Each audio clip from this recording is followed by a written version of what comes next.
Well, COVID staff shortages mean no school Thursday and Friday in one of the area's biggest school districts. As KMBC 9's Brian Johnson explains, the move comes days after the Park Hill District warned parents this might happen.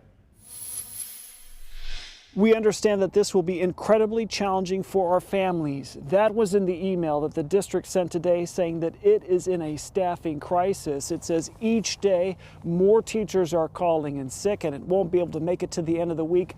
Wednesday will be the last day of class this week. Hopefully it's just 2 days. Evening activities will continue on a case-by-case basis, but all regular programs are canceled Thursday and Friday at Park Hill schools. We've been short on subs really since COVID began, and it just came to a breaking point here in the last probably the week or so. The district says it's had more staff absences than ever before in the history of the district. Last quarter we had to go to the library like 3 or 4 times. Students say the library has gotten busier recently. That's where students go who don't have teachers. I would walk by the library and it would be full, and some people like not even in a chair, to a desk. Teachers say classes would have been canceled much sooner had coworkers not stepped up to help each other in big ways.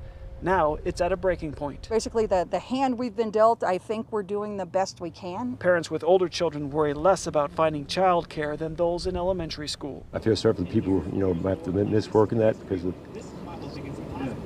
have to miss school. It was nice that they gave us a heads up last Thursday, warning us that this might happen. The district sent parents a notice last week warning this could happen and asking for subs. The district's gotten a lot of applications. Fingers crossed they don't have to cancel more classes in the future. I think it's too early to tell. I think that's the hope. Absolutely, I would think that's the hope. In the Northland, Brian Johnson, KMBC 9 News. The district is asking parents to do 2 things: apply to be a substitute teacher and keep sick children home.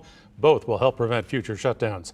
Some good news from the CDC tonight, as a new study has found severe outcomes for COVID patients are less common during the Omicron wave compared to earlier variants. Now, in this latest wave, there have been fewer hospitalizations and deaths for every 1,000 cases.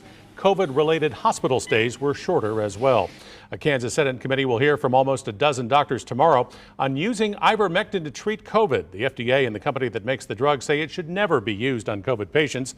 Ivermectin is for parasitic worms, head lice, and some skin conditions. There is a bill in the Kansas Senate allowing doctors to prescribe drugs for uses other than what has been approved.